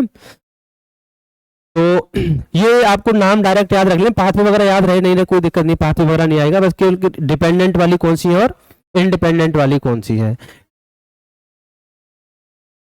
हाँ डिपेंडेंट वाली है ये तो हमने एबीएस सिग्नलिंग पढ़ी थी ना, वैसे भी एलईए उसमें आई थी एलईए। और इसके इसके इस अकेली सिंगल प्रोटीन के ऊपर पता नहीं कितने क्वेश्चन सीएसआईआर नेट में पूछ लिए हैं, इस अकेली इस एलईए के ऊपर। ये आंसर आ रहा है उसका, वो ये भी होगा। तो इसमें आपको इससे ऊपर वाली स्लाइड में कुछ नोट नहीं करना है, केवल इसमें बस नोट करना है ना ये। तो ए बी ए डिपेंडेंट और A B A independent, dependent में दो और इंडिपेंडेंट में दो।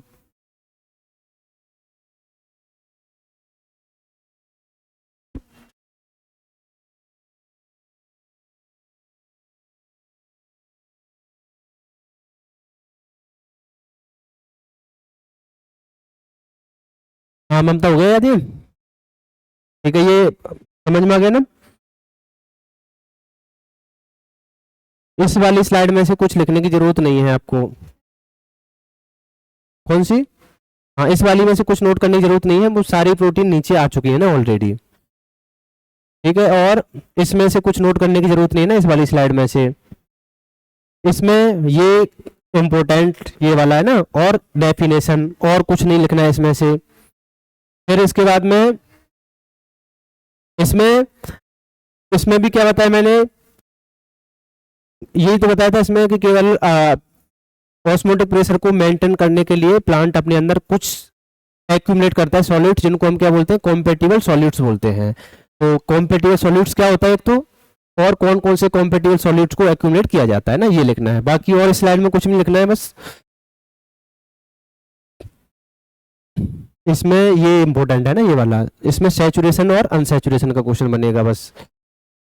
इसमें आप लिख लोगे ना कि प्लांट वाटर जो है हमेशा हाई टू लो ही जा सकता है, तो अगर प्लांट सॉइल में पहले से पानी की कमी चल रही है तो वो प्लांट को अपना वाटर पोटेंशियल कम करना पड़ेगा, उसके लिए अपने अंदर वो कुछ सॉल्यूट्स को एक्यूमुलेट कर लेता है, जिनको हम बोलते हैं कॉम्पेटिबल सॉल्यूट्स। तो फिर उसके बाद में कॉम्पेटिबल सॉल्यूट्स की डेफिनेशन और कौन कौन से को एक्यूमुलेट किया जाता है वो लिखना है ना। फिर इसके बाद में ये लिख लोगे, ठीक है। फिर इस स्लाइड में कुछ नहीं लिखना है, इस स्लाइड में कुछ भी नहीं लिखना है, ठीक है। फिर उसके बाद में ये डायग्राम बना लेना है और नीचे वो एल ई और वो बना लेना है, ठीक है। बाकी फालतू की बातें नहीं लिखनी है ना, जो भी मैंने मना किया है वो लास्ट में आपके लिए दुखदाई होगा ना, आपको याद करना पड़ेगा। फिर ये ऐसी कोरी भूमिका और बनाने से कुछ होता तो नहीं, आपको पता है क्वेश्चन कहाँ से आना है बहुत जरूरी है। कौन सा, इसमें कुछ भी बाहर नहीं आएगा, जो आपको ये जो एबायोटिक स्ट्रेस बताया गया ना, इससे बाहर कुछ नहीं आएगा एबायोटिक स्ट्रेस में। अच्छा अब ये है आपका फिर फोटो इनविशन, ये इसमें भी केवल क्या लिखना है मैं बताऊँ आपको, फोटो इन्विशन में भी कुछ हम पढ़ चुके हैं पहले। आपको बताया कि देखो जब लाइट ज़्यादा आती है, लाइट जब ज़्यादा आती है तो एक तो आप पहले ऑलरेडी पढ़ चुके हैं, जो पीएस सेकंड है वो मोस्ट सेंसिटिव होता है, पढ़ा था हमने। उसमें एक प्रोटीन मिलती है D1, जो डिग्रेड हो जाती है ज़्यादा लाइट की प्रेजेंस में, तो उसकी वजह से जो है फोटोसिंथेसिस रुक जाता है, फिर बाद में प्रोटीन फिर से सिंथेसाइज हो जाती है। तो ये प्रोसेस चलती रहती है ना, सिंथेसिस की और डिग्रेडेशन की। जब भी लाइट ज़्यादा आएगी तो D1 प्रोटीन क्या हो जाएगी, डिग्रेड हो जाएगी। फिर हमने पढ़ा था कि ज़्यादा लाइट की प्रेजेंस से बचने के लिए एक कैरोटीनॉइड्स पढ़ा था, क्वेंचर और स्कैवेंजर पढ़ा था। तो वो लाइट ज़्यादा आती है तो उसको क्वेंच कर लेता है खुद, हीट की फॉर्म में डिसिपेट करा देता है। हीट की फॉर्म में कई अगर एनर्जी रिलीज हो रही है तो उसको हम बोलते हैं नॉन फोटोकेमिकल क्वेंचिंग, और रेडिएशंस की फॉर्म में हो रही है तो फोटोकेमिकल हो जाएगी, है ना। तो कैरोटीनॉइड काम करता है। फिर उसके बाद में आपका दूसरा आपको क्या बताया था उसमें, इसके वेंजर काम बताया था, फ्री रेडिकल फॉर्मेशन को भी रोक के जाता है वो, है ना। एक तो ये भी स्ट्रेस फिजियोलॉजी में काम आएगा यहाँ पे। दूसरा आपका उसमें बताया था जैसे कि प्लांट में कुछ जैंथिन जो होते हैं ना, जैसे नियोजैंथिन, बायोलाजैंथिन, जियाजैंथिन, ऐसे कुछ होते हैं ना। तो बायोलाजैंथिन होता है, बायोलाजैंथिन को प्लांट क्या कर लेता है एंथेराजैंथिन में, और एंथेराजैंथिन को किस में चेंज कर देता है, जियाजैंथिन, जब लाइट ज़्यादा आती है तब, उससे बचने के लिए। तो ये बात कहीं इसमें लिखी होगी है ना, ये आपको लिखनी पड़ेगी। मैं एक बार पूरे को पढ़ के बता देता हूँ, और जो आपके काम का है वो बस आपको लिखना है इसमें ना। Illumination from very high intensity light as more damage the plant cell, it is a form of light stress. जब लाइट ज़्यादा आती है तो उसका जो है डैमेज हो जाएगा उसका लाइट हार्वेस्टिंग कॉम्प्लेक्स वगैरह, तो इसको हम क्या बोलेंगे, लाइट स्ट्रेस बोलेंगे। लाइट स्ट्रेस और टेम्परेचर दोनों लगभग साइमल्टेनियसली चलते हैं ना, लाइट ज़्यादा आएगी टेम्परेचर भी ज़्यादा रहेगा। तो photo inhibition is light induced reduction in the photosynthetic capacity of a plant, algae और साइनोबैक्टीरिया। ज़्यादा लाइट की प्रेजेंस में फोटोसिंथेसिस की रेट क्या हो जाएगी, कम हो जाएगी। इसको हमने क्या नाम दिया है, फोटो इन्विशन। ठीक है, photo inhibition occurs when the rate of PS second inactivation and photo damage exceed the rate of PS second repair. अब आपको होता है D1 प्रोटीन डिग्रेड भी हो रही है और साथ साथ में सिंथेसाइज भी होती रहती है। तो अगर जितनी डिग्रेड हो रही है उतनी बन रही है, तब तो फोटो इन्विशन नहीं होगा। लेकिन डिग्रेडेशन की रेट ज़्यादा हो जाए और उसके बनने की रेट कम हो जाए तो क्या होगा, फिर फोटो इन्विशन होगा। तो ये बता के जा रहा है ना कि उसकी रिपेयरिंग की रेट तो कम हो जाए और उसकी डिग्रेडेशन की रेट ज़्यादा हो जाए, तो इस कंडीशन में क्या होगा, फोटो इन्विशन होगा। ठीक है, photo inhibition of photo system second is the light induced loss of oxygen evolution and electron transport activity of PS second. ये बताएगी फोटो इन्विशन होता क्या है। तो पीएस सेकंड काम नहीं करेगा ना, कुल मिला के ऑक्सीजन एवोल्यूशन नहीं होगा, फोटोलाइसिस नहीं होगा, कुछ भी नहीं होगा फिर। तो ये क्या है, photo inhibition, mainly PS second, और उसमें भी D1 प्रोटीन इन्वॉल्व है। Photo system second is more sensitive to light than the rest of the, ये हमने पहले पढ़ लिया था ना, ज्यादा सेंसिटिव होता है। In living organism, photo-emitted pure second center are continuously repaired via degradation and synthesis of the D1 protein of the photosynthetic reaction second of PS second. Continue degrade होती रहती है और बनती रहती है। लेकिन डिग्रेडेशन की रेट ज़्यादा हो जाए और सिंथेसिस की रेट कम हो जाए तो क्या हो जाएगा, फोटो इन्विशन हो जाएगा। ठीक है, photo इन्विशन describe all reactions that decrease the efficiency of photosynthesis when plants are exposed to light. Photo emission occurs in all organisms capable of oxygenic photosynthesis from vascular plant to cyanobacteria, मतलब सभी में देखने को मिलता है ना ये। और फोटोसिंथेसिस की रेट अगर कम हो जाती है, चाहे कोई सी भी रिएक्शन रुक जाए, उसको हम क्या बोल देंगे, फोटो इन्विशन बोल देंगे। आपको होता है कि सारी रिएक्शन का चलना जरूरी होता है, एक भी बीच में से रुक गई तो फोटोसिंथेसिस नहीं चलेगा ना, रेट कम हो जाएगी उसकी। तो कुल मिला के फोटोसिंथेसिस या डार्क रिएक्शन, लाइट रिएक्शन, कोई सी भी रुक जाए तो ओवरऑल फोटोसिंथेसिस की रेट कम हो जाएगी, जिसको हम बोलेंगे photo इन्विशन। In both plant and cyanobacteria, blue light causes photoinvasion more efficiently than other wavelength of visible light. It is enhanced in excess light and during other abiotic stress such as salinity stress. ये बोल रहा है कि जो blue colour की light होती है ना, वो ज़्यादा करके जाती है ना इफेक्ट फोटो इन्विशन पे।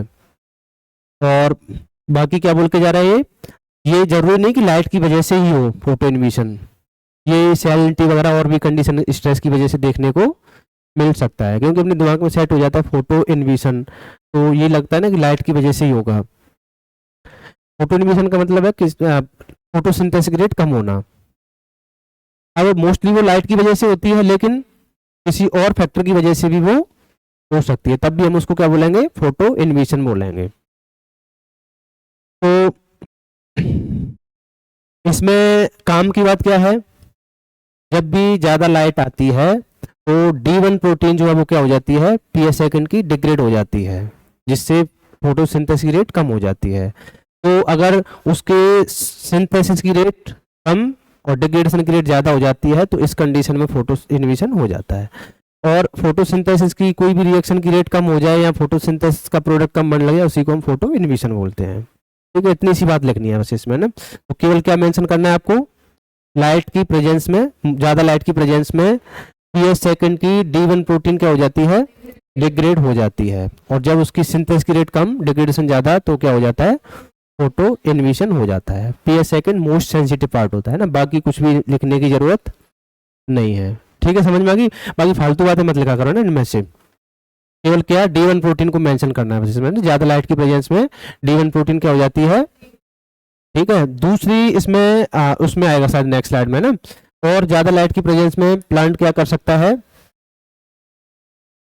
ये है ना, ये तो मैकेनिज्म उसकी बताई गई ना, जब फोटो एनिमेशन हो जाएगा तो इनएक्टिव हो जाएगा PS सेकंड, और उसकी वजह से फोटो ऑक्सीडेशन हो सकता है ना, ये बताया गया है। ये भी नहीं लिखना है अभी, जो काम का है वो मैं बता देता हूँ आपको ना। एक तो यह है कि जो फोटो इन्विशन हो जाता है तो जो PS सेकंड है वो सिंगलेट ऑक्सीजन और रिएक्टिव ऑक्सीजन स्पीसीज क्या करता है, प्रोड्यूस करता है, और ये क्या करते हैं, जो रिपेयरिंग साइकिल होता है ना PS सेकंड का, उसको स्लो डाउन कर देते हैं रिएक्टिव ऑक्सीजन स्पीसीज।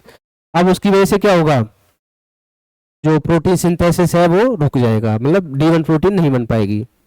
तो किस वजह से प्रोसेस स्लो डाउन हो रही है, तो रिएक्टिव ऑक्सीजन स्पीसीज बनने की वजह से।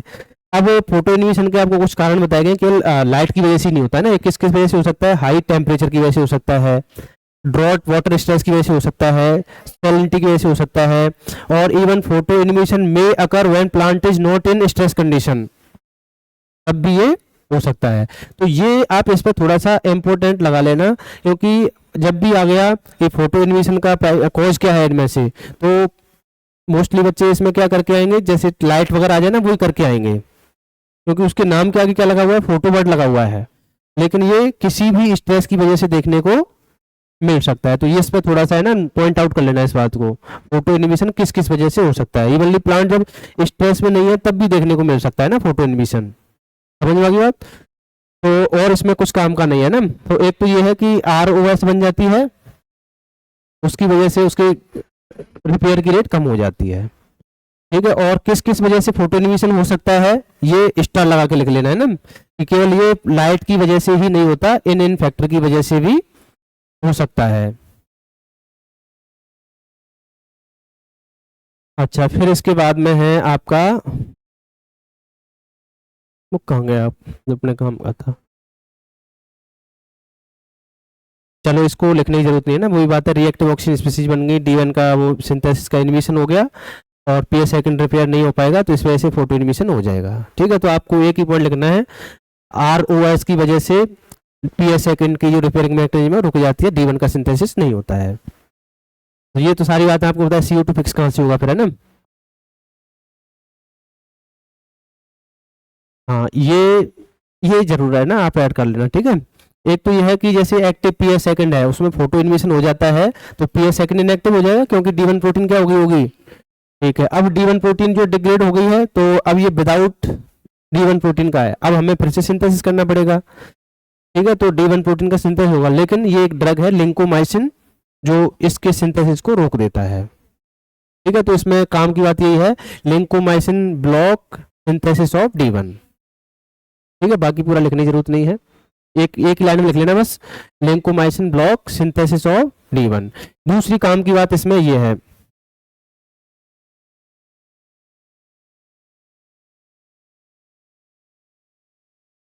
नहीं इसमें नहीं है ना, इसमें नहीं है अभी। ठीक है, केवल इसमें एक ही लाइन लिखनी है ना इसमें पूरे में, lincomycin block D1 protein synthesis.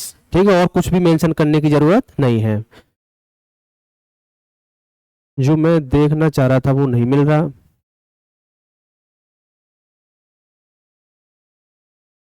Auto inhibition is reversible in early stage, ठीक है। The core of reaction centre consist of two membrane protein known as D1 and D2, ठीक है। D1 उनमें से मेन टारगेट है, ठीक है। चलो ये इसमें भी कुछ नहीं है ना।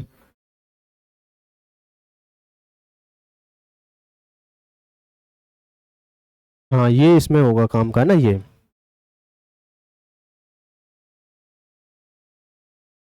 ये आपको कुछ वो बताई गई ना बातें, जैसे कि लीव्स क्या हो जाती हैं, फोल्ड हो जाती है ना बचने के लिए, ताकि लाइट कम आए उनके पास में। और D1 प्रोटीन क्या हो जाती है, डिग्रेड हो जाती है, एंटीऑक्सीडेंट प्रोडक्शन हो जाएगा। क्या क्या है ना चेंजमेंट देखने को मिले। ये तो मतलब फिजिकल चेंजमेंट है ना ये वाले, एक तो मॉलिकुलर होते हैं और एक फिजिकल है ना। तो ये फिजिकल हो गया ना, जैसे फोल्डिंग ऑफ लीव्स। दूसरा ये D1 प्रोटीन का डिग्रेडेशन, ये मॉलिकुलर लेवल पे हो गया ना। और एंटीऑक्सीडेंट प्रोडक्शन हो जाएगा, जैसे वो ROS स्पीसीज वगैरह बन जाती है ना।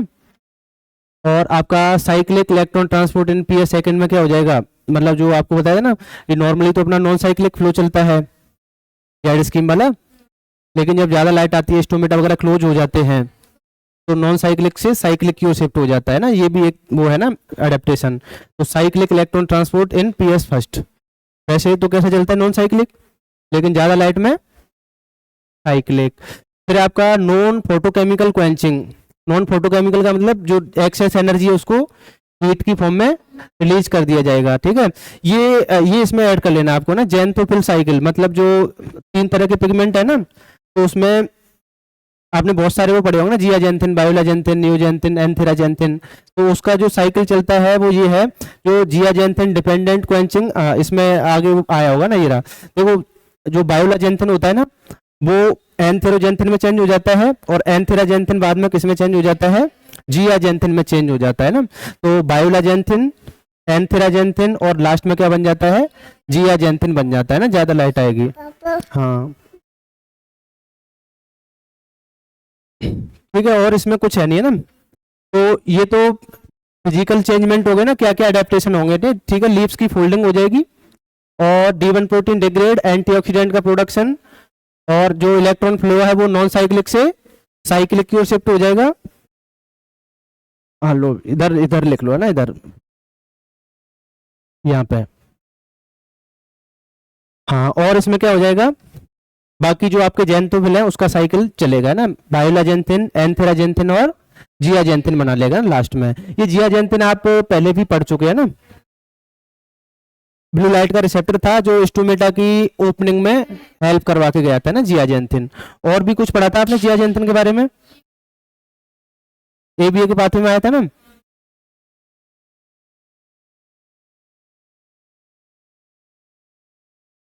एंटीऑक्सीडेंट एक्चुअल में जो रिएक्टिव ऑक्सीजन स्पीसीज बनती है ना, उनको ठिकाने लगाने के लिए बनाया जाता है। जैसे आप लोग भी जैसे क्रीम वगैरह लगाते हैं ना एंटीऑक्सीडेंट वगैरह, तो किसके लिए लगाते हैं वो,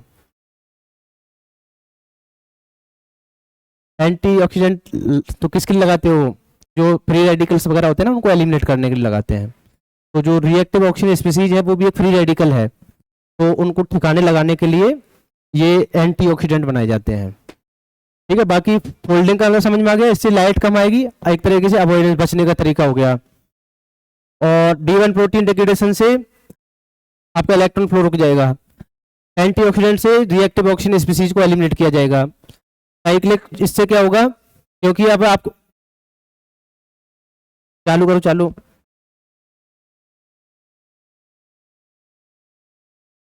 नहीं नहीं बंद नहीं करना, नहीं उस पर लिख लो। और उसके बाद में अब आपको पता है कि जब ये साइक्लिक फ्लो कब शिफ्ट होता है, जब नॉर्मली लाइट ज़्यादा आती है, इंस्ट्रूमेंट वगैरह क्लोज हो जाते हैं, तो उस टाइम पे आपको पता है डार्क रिएक्शन भी रुक जाती है ना, इंस्ट्रूमेंट क्लोज हो गए तो उस टाइम पे ये नॉन साइक्लिक से साइक्लिक की ओर शिफ्ट हो जाएगा है ना। और ये जो एक्सेस एनर्जी है उसको हीट की फॉर्म में रिलीज कर दिया जाएगा। और ये आप स्पेशल है ना ऐड कर लेना, जेंथोफिल का जो साइकिल है वो बायोलाजेंथिन से एंथेराजेंथिन, और एंथेराजेंथिन से जियोजेंथिन, जियाजेंथिन है ना। ठीक है, अब नेक्स्ट इसमें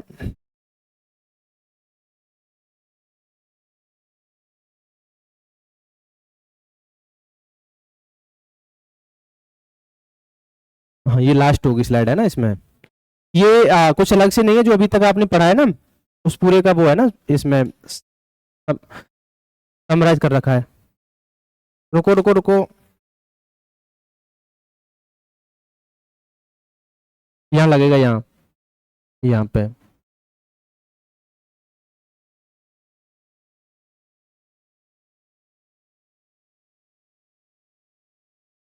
ठीक है, दिख रहा है, आप देखो।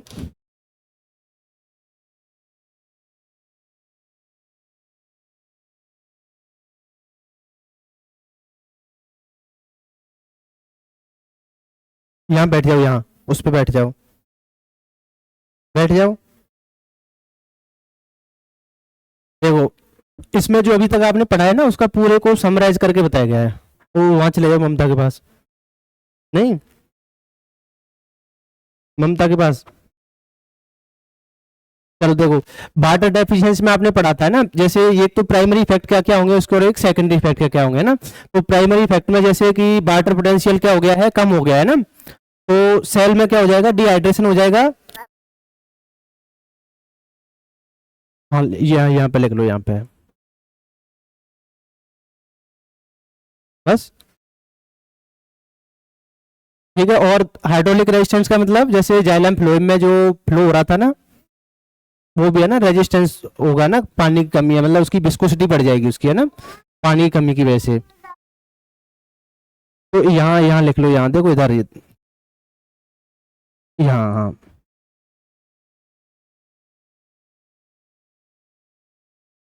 अब देखो फिर उसके बाद में सेकेंडरी इफेक्ट क्या होंगे इसके, ये तो प्राइमरी इफेक्ट है पानी की कमी के। सेकेंडरी इफेक्ट क्या होंगे, रिड्यूस्ड सेल या लीफ एक्सपेंशन, ये हम पढ़ चुके हैं ना पहले। लीफ जो है सरफेस एरिया उसका क्या हो जाएगा, कम हो जाएगा।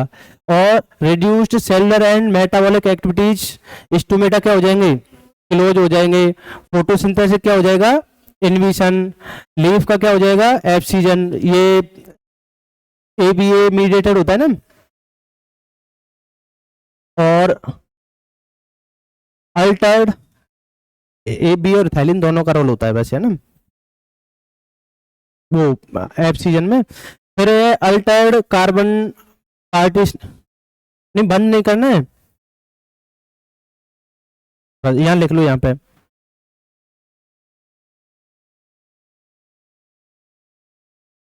और साइटोरेक्स जो आपका क्या बोलते हैं, साइटोप्लाज्म जो घूमता है ना उसमें। और है कैविटेशन, मतलब कैविटी बन जाएंगी जिसमें जैसे हम आयरन वगैरह को स्टोर कर देते हैं उसमें। फिर है आपका मेम्ब्रेन एंड प्रोटीन डीस्टेबलाइजेशन, बंद नहीं करना है, चालू करो इसको, यहाँ लगा दो, यहाँ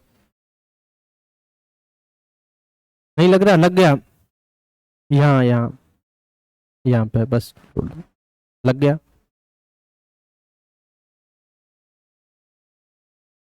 अच्छा फिर ये नहीं लगेगा, ये लग गया, हाँ ले। फिर उसके बाद में क्या हो जाएगा, रिएक्टिव ऑक्सीजन स्पीसीज बन जाएंगी। और अगर उनको ठिकाने नहीं लगाया गया तो वो डैमेज कर देती है ना, जिसकी वजह से टॉक्सिसिटी हो जाती है। और फाइनली सेल की क्या हो सकती है, डेथ। ये सबसे लास्ट वाला काम है ना, सेल डेथ होना सबसे फाइनल वो है। जब कोई भी मेथड काम नहीं करेगी, सारी मेथड फेल हो जाएंगी, तब क्या होगा, सेल की डेथ होगी। फिर ये सेलेंटी वाली कंडीशन है, ये भी एक तरीके से वाटर डेफिसिट कंडीशन ही होती है। इसमें और इसमें फर्क क्या है, इसमें तो एक्चुअल में पानी है ही नहीं, इसमें पानी तो है लेकिन सॉल्ट ज्यादा है, इस वजह से उसका वाटर पोटेंशियल कम है। तो अब इसको एब्जॉर्ब करने के लिए प्लांट को खुद के अंदर क्या करना पड़ेगा, सॉल्यूट बढ़ाना पड़ेगा। तो उसके लिए हमने देखे थे कॉम्पेटिबल सॉल्यूट्स। ठीक है, तो वाटर पोटेंशियल क्या होगा, कम हो जाएगा। और सेल जो है वो क्या हो जाएंगी, डिहाइड्रेट। आयरन टॉक्सिसिटी हो जाएगी। अब इसका ये तो प्राइमरी इफेक्ट है। सेकेंडरी इफेक्ट क्या है, वही उसी की तरह होंगे, क्योंकि पानी है तो सही लेकिन एब्जॉर्ब नहीं हो पा रहा ना, तो second effect same to same वही हो जाएंगे। फिर है आपका फ्लडिंग एंड सॉइल कॉम्पैक्टेशन, तो ऑक्सीजन की कमी हो जाएगी। और ये हाइपोक्सिया में कम हो गया, एनोक्सिया में है ही नहीं, मतलब है ना ऑक्सीजन। और जो रेस्पिरेशन है वो क्या हो जाएगा, रेड्यूस, क्योंकि ऑक्सीजन कम है ना। फिर आपका जो फर्मेंटेटिव मेटाबॉलिज्म है वो कम हो गया, बढ़ेगा, वो बढ़ेगा। फर्मेंटेशन वाली प्रोसेस बढ़ेगी ना ऑक्सीजन की कमी में, तो फर्मेंटेटिव मेटाबॉलिज्म बढ़ेगा। इनएडिक्वेट एटीपी प्रोडक्शन, एटीपी नहीं बन पाएगा क्योंकि अब क्रेब साइकिल वगैरह नहीं चलेगा अपना ऑक्सीजन के, तो एटीपी प्रोडक्शन कम होगा। फिर आपका production of toxins by anaerobic microbes ये बढ़ जाएगा, रिएक्टिव ऑक्सीजन स्पीसीज प्रोडक्शन बढ़ जाएगा, और स्टोमेटा क्या हो जाएंगे, क्लोज, खराब हो जाएगा। फिर है आपका हाई टेम्परेचर, तो मेम्ब्रेन एंड प्रोटीन क्या हो जाएगा, डीस्टेबलाइजेशन हो जाएगा, और ज़्यादा लाइट की प्रेजेंस में क्या हो जाएगा, फोटोसिंथेटिक एंड रेस्पिरेटरी इनहिबिशन हो जाएगा, ये रिएक्टिव ऑक्सीजन स्पीसीज बनेंगी और सेल की क्या हो जाएगी, डेथ हो जाएगी। तो ये सेल डेथ और ये तो किसी काम के नहीं है ना, मतलब जो यूनिक फीचर हो ना उसकी वजह से हो रहा है। जैसे कि यहाँ पे अगर आप इसमें देखोगे ना फ्लड वाले में, तो ये फर्मेंटेटिव मेटाबॉलिज्म जो है ये इसका यूनिक वो हो गया, ये केवल ऑक्सीजन की कमी में ही हो सकता है ना फर्मेंटेशन, तो ये इसका यूनिक हो गया ना। और आप देखोगे जैसे लीफ एक्सपेंशन है ये कम हो रहा है, तो कब हो सकता है कम, जब प्लांट के पास में पानी वगैरह नहीं आएगा है ना, तब उसकी ग्रोथ क्या हो जाएगी, प्लांट की कम हो जाएगी। अगर रूट के रेफरेंस में पूछे तो रूट की ग्रोथ ज़्यादा होगी ना पानी की कमी में, और बाकी नॉर्मल स्टेम लीफ की पूछे तो कम होगी, और रूट की बढ़ती है ना पानी की कमी में। फिर नेक्स्ट है आपका चिलिंग वाला है ना, मतलब इसमें टेम्परेचर लो है लेकिन जमा नहीं अभी है ना, तो इसमें मेम्ब्रेन क्या हो जाएगी, डीस्टेबलाइज हो जाएगी और मेम्ब्रेन डिसफंक्शन हो जाएगी। अब इसमें चिलिंग वो रेजिस्टेंस भी हो सकता है और सेंसिटिव भी हो सकता है ना। फ्रीजिंग वाले में देखो, इसमें ध्यान रखना है, स्टार लगा के लिख लेना, चिलिंग वाले में वाटर स्कार्सिटी नहीं होती है ना, वाटर डेफिसिट नहीं होता है, और फ्रीजिंग वाले में वाटर डेफिसिट होता है ना, ये दोनों में डिफरेंस है, चिलिंग में और फ्रीजिंग में। फिर उसके बाद में वाटर पोटेंशियल कौन से में कम होगा, चिलिंग में, फ्रीजिंग में, फ्रीजिंग में कम होगा ना, तो रिडक्शन ऑफ वाटर पोटेंशियल है ना, सेल डिहाइड्रेशन, और बोल रहा है ये सिम्प्लास्टिक आइस क्रिस्टल फॉर्मेशन, उसमें तो बनेंगे ना चिलिंग वाले में, इसमें बनेंगे। अब इसमें भी अब आपको पता है कि ये सेंसिटिव है तब तो ये होगा, रेजिस्टेंस है तो इससे बचने के लिए कुछ स्ट्रेटजी अडॉप्ट करेगा, ये तो उसके रोबो बताए गए हैं। आपको पूछा जाएगा कि प्लांट क्या करेगा उससे बचने के लिए, तो आपको पता है जैसे फ्रीजिंग से बचने के लिए अनसैचुरेटेड फैटी एसिड बढ़ा सकता है। फिर उसके बाद में ये तो चलो छोड़ा ना, किसी काम को नहीं, फिजिकल डिस्ट्रक्शन हो गया। फिर ये ट्रेस एलिमेंट टॉक्सिसिटी, जो माइक्रो एलिमेंट होते हैं ना, एक तो मैक्रो होते हैं माइक्रो, अगर माइक्रो एलिमेंट का लेवल बढ़ जाए तो उससे क्या होगा है ना, तो ये बोल रहा है डिस्टर्ब को factor binding to proteins and DNA ROS production. आपको बताया कि बहुत सारे ट्रेस एलिमेंट जो है वो को फैक्टर का काम करते हैं, तो एंजाइम को फालतू में एक्टिवेट कर सकते हैं वो, और ये हाई लाइट इंटेंसिटी में फोटो इनहिबिशन हो जाएगा और आरओएस का प्रोडक्शन हो जाएगा। ठीक है, तो यहाँ से तो देखो किसी काम का ज्यादा वो है नहीं, ये स्ट्रेस फिजियोलॉजी नहीं है एक्चुअल में ना। स्ट्रेस फिजियोलॉजी का मतलब होता है कि इससे बचने के लिए प्लांट क्या करेगा, ये तो प्लांट जब कुछ भी कोशिश नहीं करेगा तब ये सब होगा, लेकिन प्लांट खुद बचने की कोशिश भी करेगा ना, तो वो है स्ट्रेस फिजियोलॉजी एक्चुअल में। तो वो प्लांट के रेफरेंस में स्ट्रेटजी पूछेगा कि क्या स्ट्रेटजी अडॉप्ट करेगा। तो जैसे कि अब ये चिलिंग आ गई तो मेम्ब्रेन डीस्टेबलाइज होने थोड़ी देगा प्लांट, ये कोशिश करेगा, अगर कोई चेंज नहीं करेगा अपने आप को तब तो वो डीस्टेबलाइज होगी, लेकिन प्लांट तो कोशिश करेगा ना, तो कोशिश क्या करेगा, वो अनसैचुरेटेड फैटी एसिड बढ़ा के उसको मेम्ब्रेन को जमने नहीं देगा। ठीक है, वो है स्ट्रेस फिजियोलॉजी की प्लांट की क्या स्ट्रेटजी रहेगी उसके लिए। तो हमें उसके सिम्टम्स देखने हैं तो वो तो मिलेंगे सेंसिटिव वाले में,